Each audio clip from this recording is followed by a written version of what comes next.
کہ دنیا میں جن جن افراد کو وہابی کہا جاتا ہے، جن کو لوگ عام طور پر وہابی کہتے ہیں، تو وہ سارے کے سارے افراد خارج اسلام نہیں ہیں۔ کیوں؟ اس لیے کہ جب تک وہ علت نہ پائی جائے جس علت کی بنیاد پر تکفیر کا حکم لگتا ہے، تو ان علتوں کے پائے جانے کے بغیر ہم کسی بھی کلمہ گو کو کس طرح کافر کہہ سکتے ہیں، کیسے ان کو خارج اسلام کہہ سکتے ہیں؟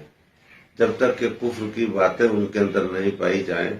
اور وہ بھی قطعی یقین کے ساتھ، علم یقینی کے ساتھ، تب تک ہم کسی کی بھی تکفیر نہیں کر سکتے ہیں۔ ایسوں کی جن کو ہم دیکھتے ہیں کہ یہ کلمہ پڑھتے ہیں، یہ کعبہ کی طرف سجدہ کرتے ہیں، یہ نماز پڑھتے ہیں، یہ روزے رکھتے ہیں، یہ لا الہ الا اللہ محمد رسول اللہ پڑھتے ہیں، اور تمام جو ارکان اسلام ہیں ان کو یہ صحیح مانتے ہیں، بہت حد تک عمل بھی کرتے ہیں، تو جب تک ان کے خلاف قطعی طور پر کوئی ایسی بات نہ پائی جائے جو ان کے کفر کو ثابت کرے، تب تک ہم کسی بھی لا الہ الا اللہ پڑھنے والے کی تکفیر نہیں کر سکتے ہیں۔ تو ظاہر سی بات ہے کہ جتنے افراد پر لفظ وہابی کا اطلاق کیا جاتا ہے، جو خود کو اہل حدیث کہتے ہیں اور انہیں کو وہابی بھی کہتے ہیں، تو جن کو اہل حدیث یا وہابی کہا جاتا ہے، ان تمام کو کیسے ہم کافر کہہ سکتے ہیں؟ یہ تو بالکل عقل کے خلاف ہوگی، اور ایسا کہنے والا میں سمجھتا ہوں کہ وہ عقل سے پیدل ہی ہوگا، وہ مرفوع عقل ہوگا۔ بلکہ کیسے سب کو کافر کہہ دیا جائے گا جب علت پائی نہیں جائے؟ عام طور پر عرف عام میں یا عوامی فہم و ادراک کے مطابق وہابی اس کو کہا جاتا ہے جو رفع دین کرے، آمین بالجہر کرے، 8 رکعت تراویح پڑھے، سینہ پہ ہاتھ باندھے، پاؤں کو پھیلا کے کھڑا ہو جائے، اس طریقے سے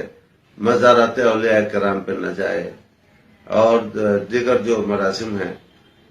جن سے اہل سنت پہچانے جاتے ہیں کہ ان کے کرنے والے سنی ہوتے ہیں، نہ کرنے والے وہابی ہوتے ہیں، تو عموماً جو مراسم ہیں اہل سنت اور وہابی کے درمیان فرق کرنے والے،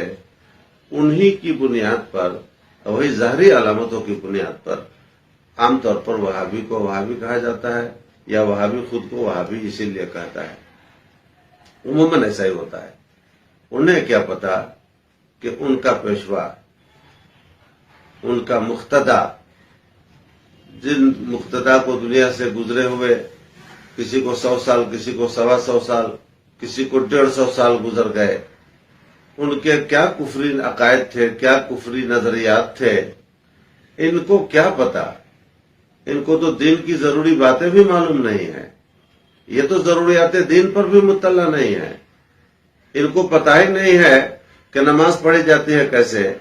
انہیں روزہ رکھنے کے مسائل معلوم نہیں ہیں،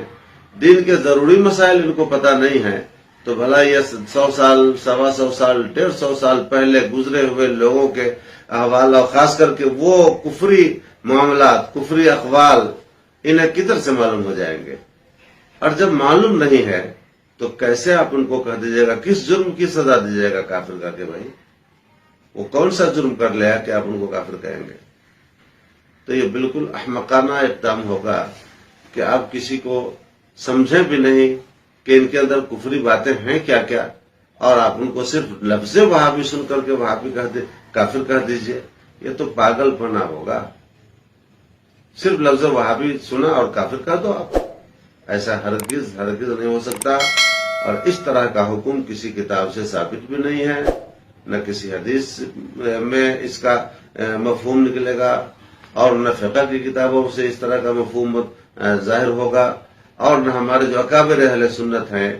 ان کی کسی تحریر سے اس طرح کا مفہوم نکلتا ہے کہ تم ان کے بارے میں جانو بھی نہیں، وہ بیچارے اپنے اکابر کے بارے میں سمجھے بھی نہیں، ان کے کفریات کو انہوں نے جانا بھی نہیں، اور پھر آپ ان کی تکفیر کر دیں